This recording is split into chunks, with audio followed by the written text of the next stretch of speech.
Well, remember that very famous, it's probably in the top 5 most famous movie lines of all time. I believe it was a young Tom Cruise who asked a aging officer in An Officer and a Gentleman. He said, I don't want anything complicated. I'm not even asking you to tell me anything other than, the truth. To which the response was, you can't handle the truth. Welcome to Leading Leaders Podcast, 5-minute videos, 5 days a week. I'm J Loren Norris with Leading Leaders Podcast. And we are in such an insanely tumultuous time politically. We've seen over centuries politicians kind of weave in and out of ideas. In one season, they vote a particular way because it suits their best interest or their political party or the pork bellies, the money that's being handed back and forth left and right to manipulate not only the political climate, but the local business economy. You scratch my back and I'll scratch your back kind of relationships. And politicians have done that from the dawn of time. I mean, all the way back to the days of Pharaoh, all the way through the days of Jesus, all the way up to yesterday. Politicians understand that there's money in power. They also understand that the more power, the more control, and the more control, the more power, and the more control and power you have weaved together, the more money comes from it. So yes, on the one side, if you have a lot of money, you can create a lot of power and control. And on the other side of the same statement, if you have a lot of power and control, or you have enough power that you can wield control, you can generate money almost as if from thin air. In fact, in the halls of Congress, on a regular basis, they literally do generate money from thin air.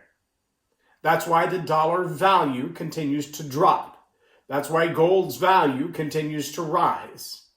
It used to be that you could buy a gold coin for a couple $100. Now it's a couple $1,000. At one time, it was a $1 for $1 kind of a ratio. Not anymore, and it's been a long time. But why does that change? Well, because the halls of power keep manipulating the ways that they control people. I'm going to say something that I believe leaders need to understand and leaders need to be honest about.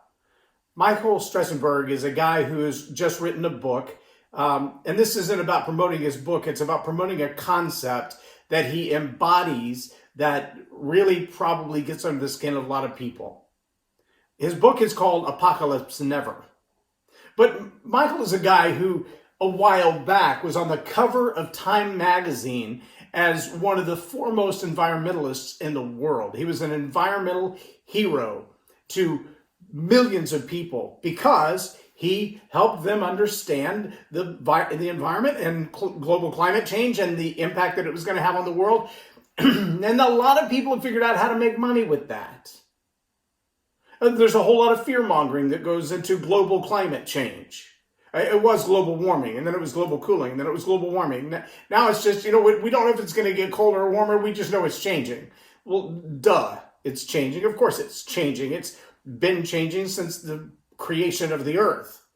The question is, why is it changing, and what culpability do we as human beings have in it, and what should we do to better manage it or steward it? See, Michael has recently come out and said, the idea that the forest fires in California are because of global warming is just plain silliness.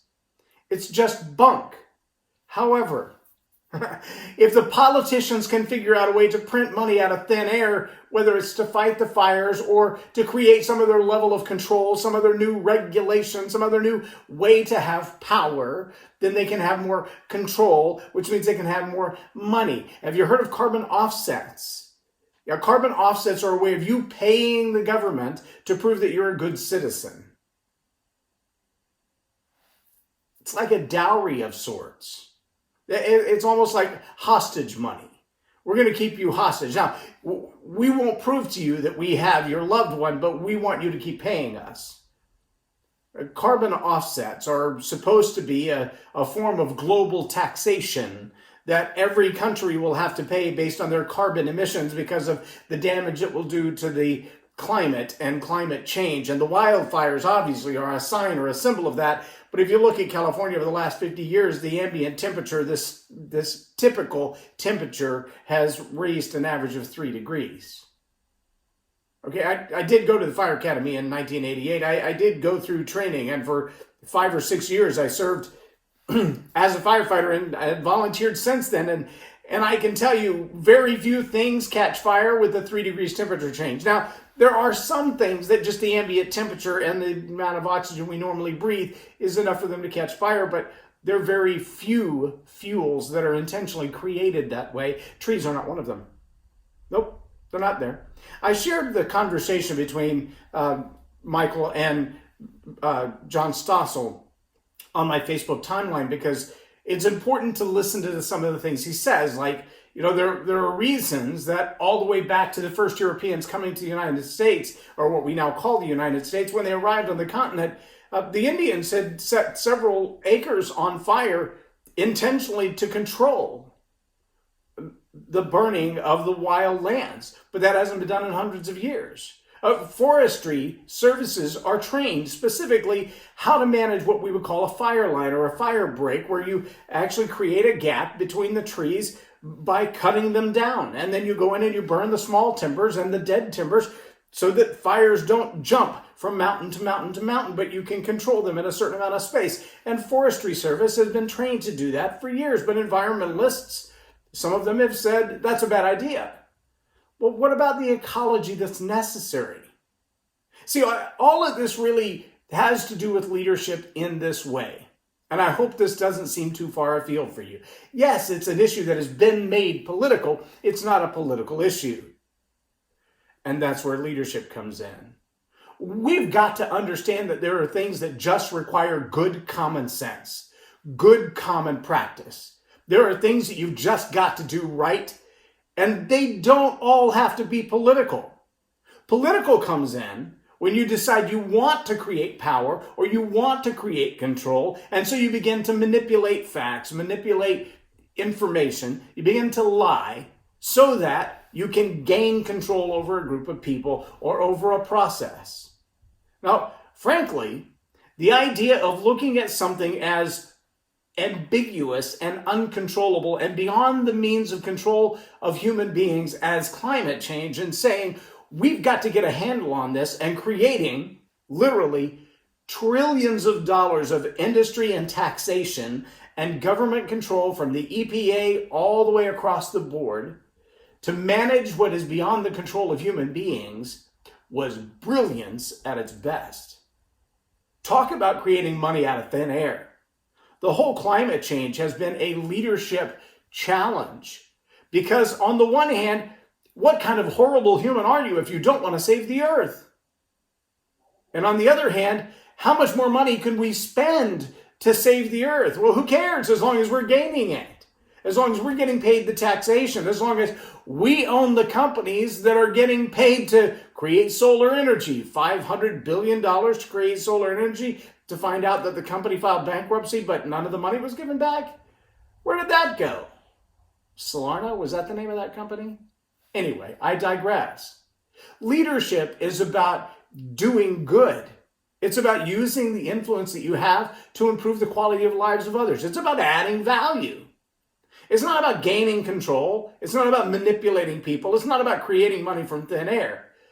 But as one example, where politics, where control has taken advantage of people's limited exposure, education, and knowledge, climate control is one of those things where money has been created out of thin air for the purpose of controlling people and increasing power. And if you think I'm crazy, just watch some of the environmentalists who flipped side and said, you know, it was global warming, then it was global cooling, now it's climate change, and we really can't do much about it except better manage what we have. That's good leadership. Some of the other stuff that's happened around climate change,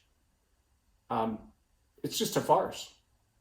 Simple as that. I'm J Loren Norris with Leading Leaders Podcast for Tell It Like It Is TV. Have a good one. Subscribe now for our extensive video library of leadership lessons promoting faith family, and freedom.